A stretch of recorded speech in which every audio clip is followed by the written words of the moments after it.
ऐसा काम कोई भी नहीं करूँगी, क्योंकि ऐसे काम से पैसे तो बहुत मिल जाते हैं लेकिन इज़्ज़त जो बनी होती है वो हमेशा के लिए चली जाती है।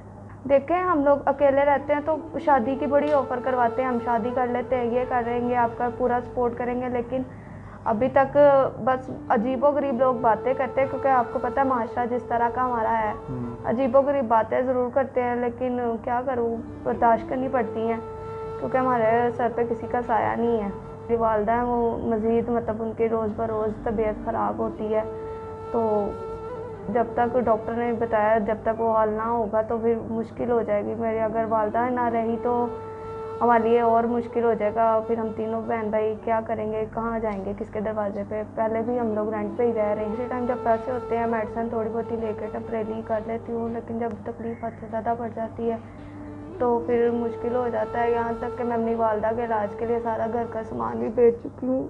कुछ भी नहीं है हमारे पास, सिर्फ 2-4 पहिए ही हैं और कुछ भी नहीं है।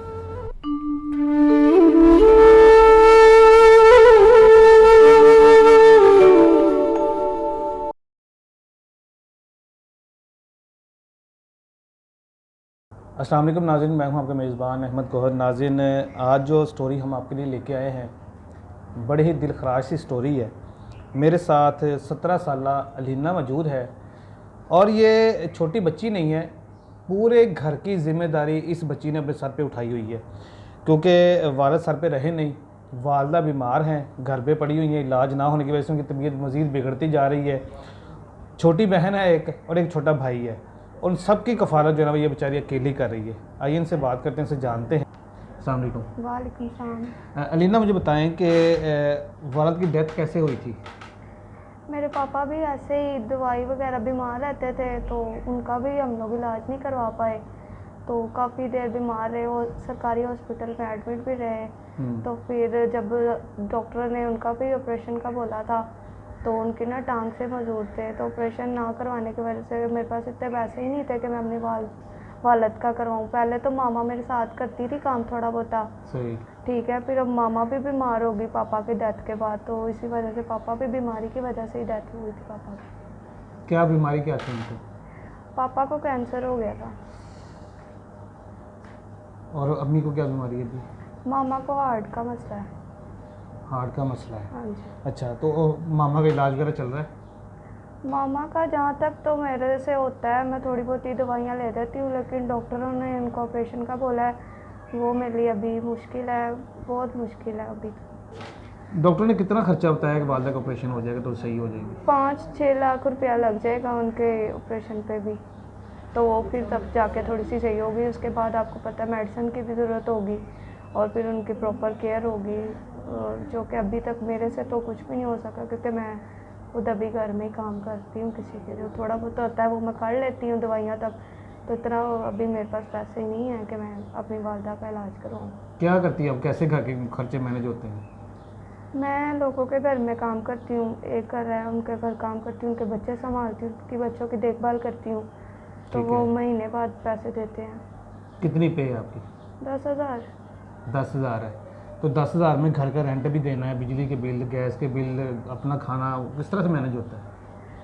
कभी बाजी की तरफ से खाना मैं भेज देती हूँ, ठीक है, बाजी वगैरह जब बनाते हैं तो उनसे घर खाना भेज देती हूँ, और कभी वैसे ही हम लोग सो जाते हैं, इस तरह ही गुजारा होता है। नाज़रीन, आप आइडिया करें कि 10,000 तनख्वाह है इनकी, घर रेंट का है, आपको पता है कितना मुश्किल है किचन मैनेज करना इस वक्त। घर का रेंट देना, बिजली के बिल, गैस के बिल, पानी के बिल, बीमार माँ की दवाइयाँ लेनी, कितना मुश्किल है और कितनी कठिन ज़िंदगी इनकी चल रही है। आप बता रही थी मेरा छोटा भाई भी है एक, वो क्या करता है? जी, मेरा छोटा भाई है, उसको मैंने ना टी स्टॉल पे खड़ा किया हुआ है, चाय वगैरह देता है, वो दिहाड़ी करता है, 200 रुपया उसको दिहाड़ी देते हैं वो भी, तो वो अभी उसकी एज भी छोटी है, 13 साल का है वो। अच्छा, 200 रुपये उनको डेली का मिलता है, उसी से घर का जो डेली का खर्चा वो चलता हाँ है? जी, उसी से चल जाता है, थोड़ा बहुत खा के बैठ लेट जाते हैं, किसी टाइम जब ज़्यादा राशन की ज़रूरत होती है तो वो फिर मेरी सैलरी का इंतज़ार करना पड़ता है। तो फिर वो मैं घर का जो रेंट शेंट है वो कैसे पे करती हैं?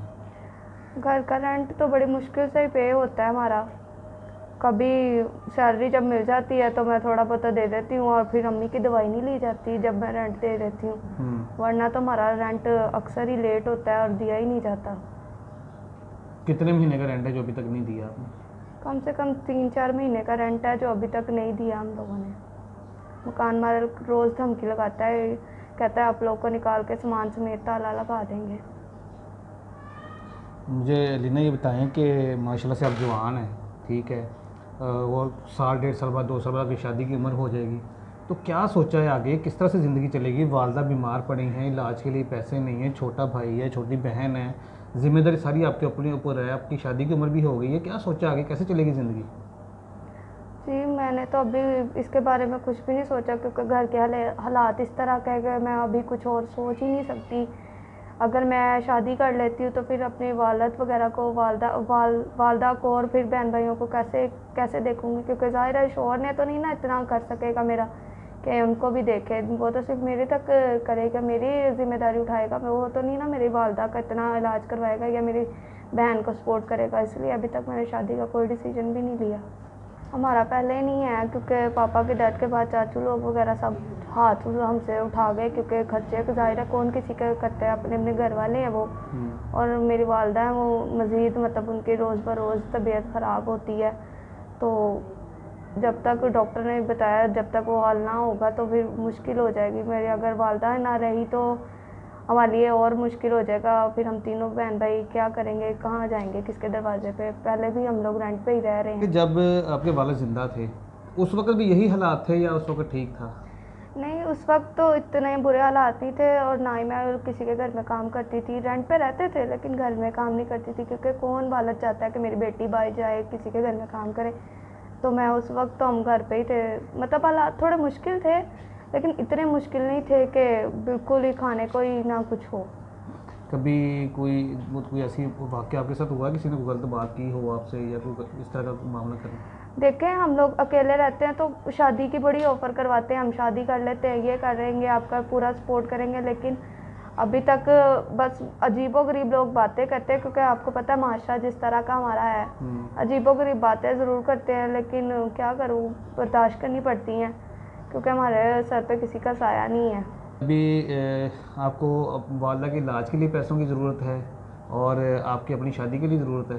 जी, मुझे तो ज़्यादा तो ज़रूरत अपनी वालदा की है, क्योंकि अगर वालदा सेहतयाब होंगी तो फिर ही मैं अपनी शादी का डिसीजन लूँगी। अभी वालदा की मुझे ज़्यादा ज़रूरत है कि मेरी वालदा ठीक हो जाए, वालदा का इलाज हो जाए बेहतर तौर पे, क्योंकि पहले ही हमारा कोई भी नहीं है। छोटी बहन है, ज़ाहिर है वो भी छोटी है, वालदा को संभालना मतलब जब वो ज़्यादा तकलीफ में होती है तो फिर कैसे संभालती हैं उनको?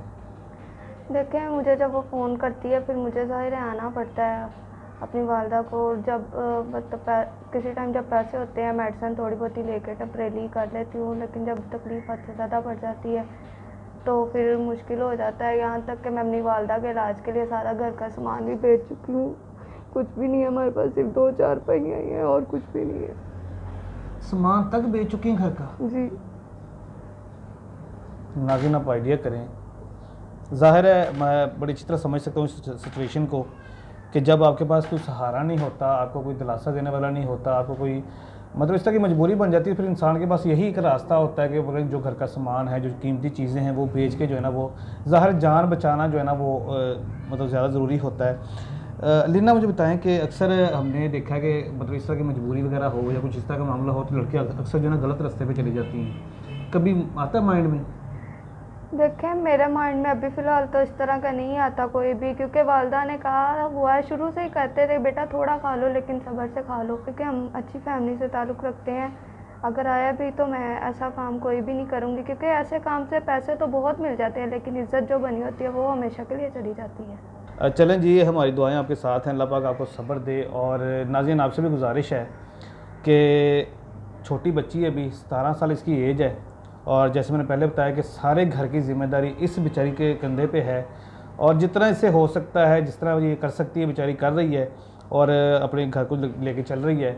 वालदा बीमार है, हार्ट पेशेंट है, उनका ऑपरेशन करवाना है, स्टंट डलने हैं। स्टंट के ऊपर आपको पता है कि कम से कम 5 से 6 लाख रुपए का ऑपरेशन का खर्चा है, और उसके बाद फिर उसकी केयर, उनकी मेडिसिन और सारे मामलात हैं। और घर रेंट का है, आप समझ सकते हैं कि 10,000 ये कमाती हैं, 200 रुपये डेली इनका छोटा भाई लेके आते हैं। 16,000 रुपया टोटल इनकम है इस घर की, तो 16,000 में घर का रेंट जो है ना पूरा करना बड़ा मुश्किल है, फिर पूरा महीना खर्चा करना, वालदा की दवाइयाँ लेना, ये बड़ा मतलब मुश्किल मरहला है। और इसी के साथ साथ ज़ाहिर जवान भी हैं, उनकी 1 साल बाद 2 साल के बाद शादी की उम्र भी हो जाएगी, तो ज़ाहिर वालदा को ये भी फ़िक्र होगी कि मैं बीमार हूँ, बेटी जवान है, उसकी शादी करनी है, कैसे करूँगी, जो भी मामला है आप समझ सकते हैं। तो जितना ज़्यादा हो सके आप इनकी हेल्प करें। इनका नंबर आपकी स्क्रीन पे आ रहा है, कोई इनकी वालदा का ऑपरेशन करवा सकता है, उनकी मेडिसिन का अरेंज कर सकता है, इस बच्ची के जहेज़ का इंतज़ाम कर सकता है, या कोई इनके रेंट के लिए कोई कुछ कर सकता है, या मंथली राशन के लिए कोई इनका बहाना लगा सकता है, तो लाजमी कीजिएगा। इजाज़त दीजिए, अल्लाह निगहबान।